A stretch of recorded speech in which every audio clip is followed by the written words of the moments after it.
թալանի գները, երակի կրկնակի թանկացել է, շատ ահավոր է, մանավանդ մեր նման մեր թոշակառուների համար շատ վատ է, կարող է ամիսներով մենք միշտ չուտենք, խեղճ ժողովրդի 10,000 ավելացել է թոշակները, բայց 20-30 հազարի վնաս են կրում, ամեն ինչը թանկ է։ Տավարի մսի գինը կտրուկ բարձրացել է, 1 կիլոգրամի համար սպառողն այսօր ստիպված է վճարել մինչև 6000 դրամ։ Սա աննախադեպ ցուցանիշ է, որի հիմքում ոչ միայն սեզոնային գործոններն են, այլև համակարգային խնդիրները։ Ակնհայտ է, որ մենք ունենք որոշակի դեֆիցիտ։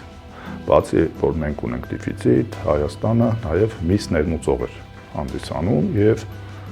գինը զսպվում էր նաև ներմուծման հաշվին։ Գնի վրա ազդող հաջորդ կարևոր օղակը սպանդանոցներն են։ Տեսականորեն սպանդանոցը պետք է օգնի, որ միսն էժանանա։ Այնտեղ կենդանու մորթից հետո մնացած ենթամթերքը պետք է վերամշակվի ու օգտագործվի, ինչը կնվազեցնի հենց մսի ինքնարժեքը, բայց իրականում շղթան չի գործում։ Մարդիկ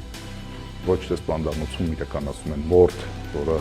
սանիտարական պայմաններում նաև տնտեսական որոշակի էֆեկտ է, որովհետև ենթամթերքների օգտագործում, արյան վերամշակում, այլ բառացում իմաստով պարզապես թղթի վաճառքի հետ են գործ ունենում, արդյունքում շղթայում արժեքը թանկանում է։ Թանկացումների շղթան փոխանցվում է նաև ձվի շուկային, որտեղ մեկ հատի արժեքը հասել է 90-ից 95 դրամի։ Այս պայմանությամբ տեղական արտադրողներն են ամբողջ ծավալն ապահովում եւ ներմուծում չունենք, բայց մենք տարբեր ժամանակահատվածում շուկայում ունենք էական ավելցուկ եւ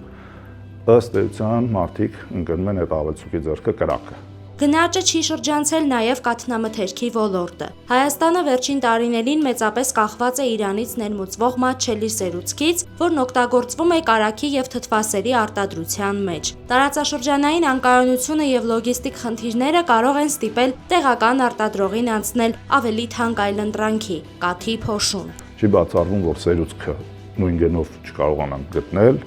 եւ արդեն դա փոխարինվի օրինակ կաթի փոշու ներմուծումից երրորդ երկրից, ամենայն հավանականությամբ այս դեպքում կընտրվի որևէ ԵՏՄ շուկայի երկիր, աստված տա Իրանում դեպքեր այնպես չընթանան, որ մենք պահվենք խնդրի եւ տրամաբանական շղթաները պահվեն այնպես, ինչպես կային մինչև օրս։ Թոշակների ու նպաստների մի քանի հազար դրամի ավելացումը պարզապես անզոր է գնաճի այս մեծ ալիքի դեմ։ Մինչ մասնագետները զգուշացնում են, առանց հստակ քայլերի թանկացումները չեն վերանալու, սպառողին մնում է միայն մեկ բան՝ ամեն օր հարմարվել նոր ու ավելի բարձր գներին։ Բաժանորդագրվեք Արմատ մեդիայի ալիքներին YouTube-ում, Facebook-ում, Instagram-ում եւ Telegram-ում։